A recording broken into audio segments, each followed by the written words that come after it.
تاریخ اسلام کی ایک ایسی سلطنت جو اندرونی طور پر بہت کمزور، اس کے باوجود بیرونی طور پر برصغیر اور اسپین تک پھیل گئی۔ اس سلطنت کے وجود کے آنے کے بعد خلافت راشدہ کا خاتمہ ہوا اور مسلم دنیا کی پہلی بادشاہت کا آغاز ہوا۔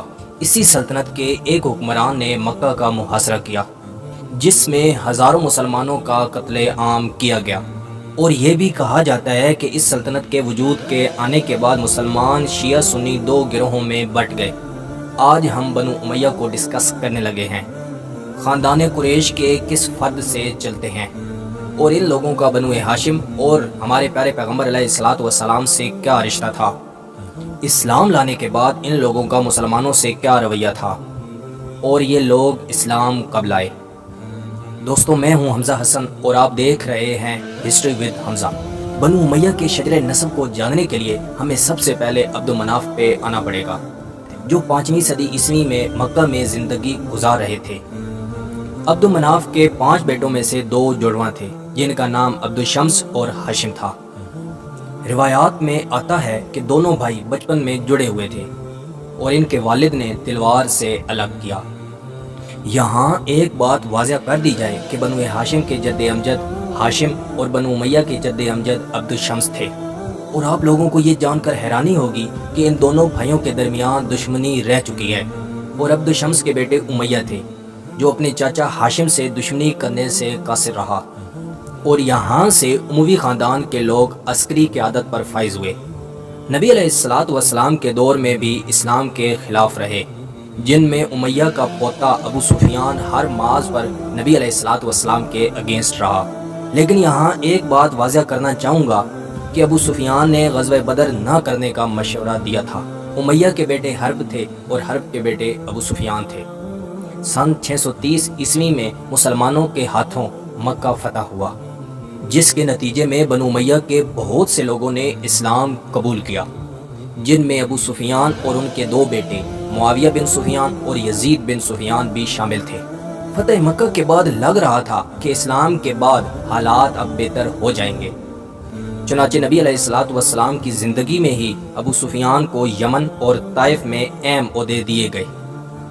اس کے علاوہ ابو سفیان کے بیٹوں کو شام بھیجا گیا اور قافلوں کی کمان انہی کو سونپی گئی۔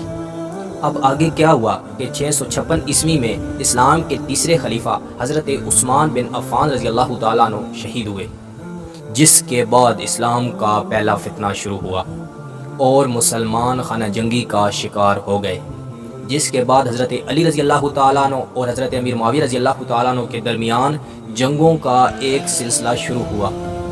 مورخین لکھتے ہیں کہ تقریباً 5 سال کی اس خانہ جنگی کے نتیجے میں مسلمان 3 فرقوں میں تقسیم ہو گئے۔ اس کے ساتھ ساتھ مسلمانوں کی خلافت کا خاتمہ بھی ہو گیا۔ اب حکومت کی بھاگ دور حضرت امیر معاویہ بن ابی سفیان رضی اللہ تعالیٰ عنہ کے ہاتھوں آ گئی۔ تاہم اب 661 عیسوی میں امیر معاویہ نے بنو امیہ کی اموی سلطنت اور مسلمانوں کی پہلی بادشاہت کی بنیاد رکھی۔ حضرت امیر معاویہ نے حکومت سنبھالتے ہی دارالخلافہ کو کوفہ سے شام منتقل کیا، لیکن خاص بات یہ ہے کہ انہوں نے اپنے لوگوں کو شام میں کچھ زیادہ عہدے نہ دیے۔ اس کے برعکس اموی خاندان کے لوگوں کو مدینہ تک ہی محدود رکھا۔ سن 676 عیسوی کو حضرت امیر معاویہ نے اپنے بیٹے یزید کو اپنا جانشین مقرر کر دیا، اور ان کا یہ فیصلہ مسلمانوں کے لیے بالکل نیا اور نامنظور تھا، کیونکہ اس سے پہلے لوگوں کی مرضی سے خلیفہ کا انتخاب ہوا کرتا تھا، اور حضرت امیر معاویہ رضی اللہ تعالیٰ عنہ کے بعد 680 عیسوی کو ان کا بیٹا یزید تخت پر بیٹھا۔ یزید کو اپنی حکومت برقرار رکھنے کے لیے حسین ابن علی رضی اللہ تعالیٰ عنہ کی بیعت کی ضرورت تھی، اور یہ بیعت کرنے سے حسین رضی اللہ تعالیٰ عنہ نے انکار کر دیا تھا۔ اس کے نتیجے میں یزید نے خاندان رسول اور حضرت حسین رضی اللہ تعالی عنہ کو شہید کر دیا اور عورتوں کو قید میں ڈال دیا۔ اس واقعہ کو پوری مسلم دنیا میں عاشورہ کے دنوں میں یاد کیا جاتا ہے۔ اس کے علاوہ یزید نے مکہ اور مدینہ کا محاصرہ کیا، اور ان محاصروں میں ہزاروں مسلمانوں کا قتل عام ہوا۔ یزید 3 سال کی حکومت کے بعد انتقال کر گیا۔ اس کے بعد یزید کا بیٹا معاویہ حکمران بنا۔ لیکن مورخین لکھتے ہیں کہ اس نے صرف 20 دن حکومت کی اور اس کا بھی انتقال ہو گیا، اور بعض جگہ یہ بھی بتایا جاتا ہے کہ اس نے حکومت کرنے سے انکار کر دیا تھا کیونکہ معاویہ بن یزید کی کوئی اولاد نہ تھی۔ اسی وجہ سے اس کی وفات کے بعد مسلمانوں کی دوسری خانہ جنگی کا آغاز ہوا، کیونکہ معاویہ بن یزید کی کوئی اولاد نہ تھی۔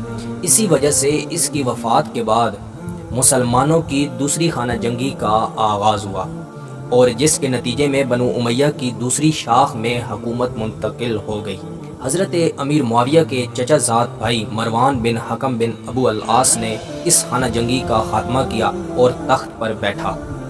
مروان بن حکم نے حضرت عثمان کے دور میں باستینیوں کے خلاف کئی مہموں میں حصہ لیا اور ان جنگوں میں کافی مال غنیمت حاصل کیا۔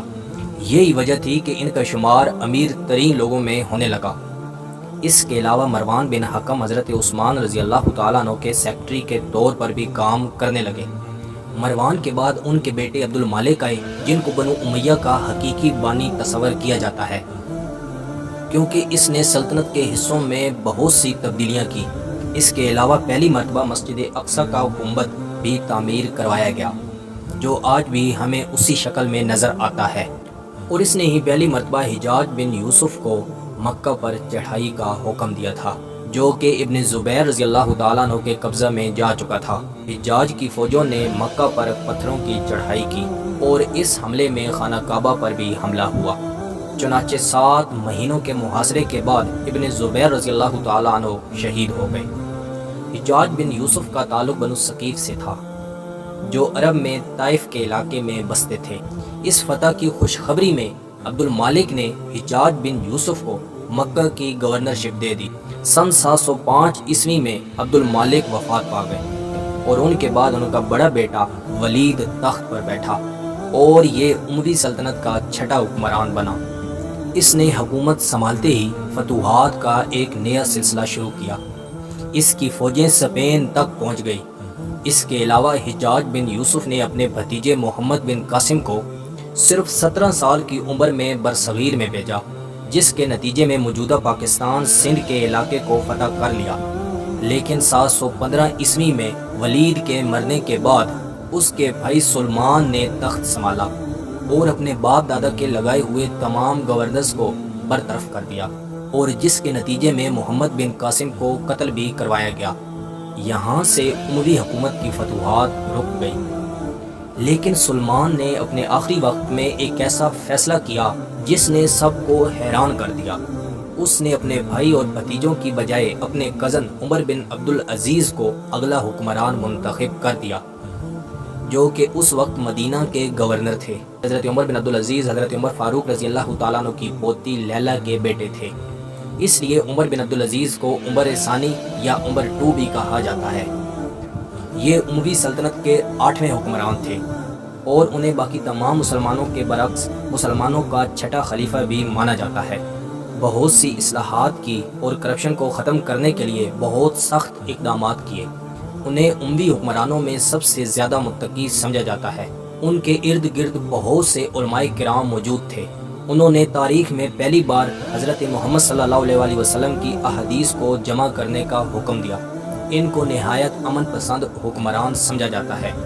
ان کی آمدنی 50,000 درہم بتائی جاتی ہے، جو خلیفہ بننے سے پہلے تھی، مگر خلیفہ بننے کے بعد انہوں نے اپنا مال غنیمت میں جمع کروا دیا۔ اس کے علاوہ انہوں نے سلطنت میں ٹیکس ادا کرنے میں نہایت اہم اقدامات کیے۔ اب لوگوں نے ان کے خلاف سازشیں شروع کر دی اور وہ اپنی سازشوں میں کامیاب بھی ہو گئے۔ انہوں نے ایک غلام کے ذریعے حضرت عمر بن عبد العزیز کو زہر دلوا دیا۔ وہ صرف 3 سال کی حکومت کے بعد وفات پا گئے۔ عمر بن عبد العزیز کے بعد مروان کی نسل میں کئی حکمران آئے، لیکن یہ لوگ کامیاب نہ ہو سکے۔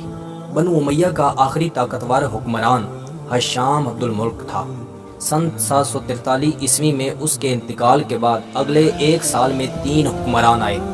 اب سلطنت بہت کمزور ہو گئی۔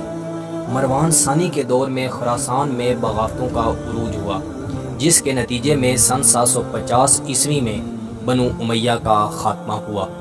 بنو امیہ کے 9 سالہ دور حکومت کے بعد اب خلافت بنو ہاشم کے خاندان بنو عباس میں منتقل ہو گئی۔ لیکن خاص بات یہ ہے کہ بنو امیہ مکمل طور پر ختم نہ ہو سکی۔ عرب میں ختم ہونے کے بعد اب وہ ایک علاقے میں اپنی حکومت کر رہے تھے اور وہ علاقہ اسپین تھا۔ اب ہم اگلی ویڈیو میں بنو امیہ کے ایک ایک حکمران کو تفصیل سے ڈسکس کریں گے۔ میں امید کرتا ہوں کہ آپ کو یہ ویڈیو بہت پسند آئی ہوگی۔ مزید ایسی ویڈیو دیکھنے کے لیے ہمارے چینل کا وزٹ کریں، دوستوں کے ساتھ شیئر کریں، کومنٹس میں اپنی رائے کا اظہار ضرور کریں۔ ملتے ہیں اگلی ویڈیو میں۔ اللہ حافظ۔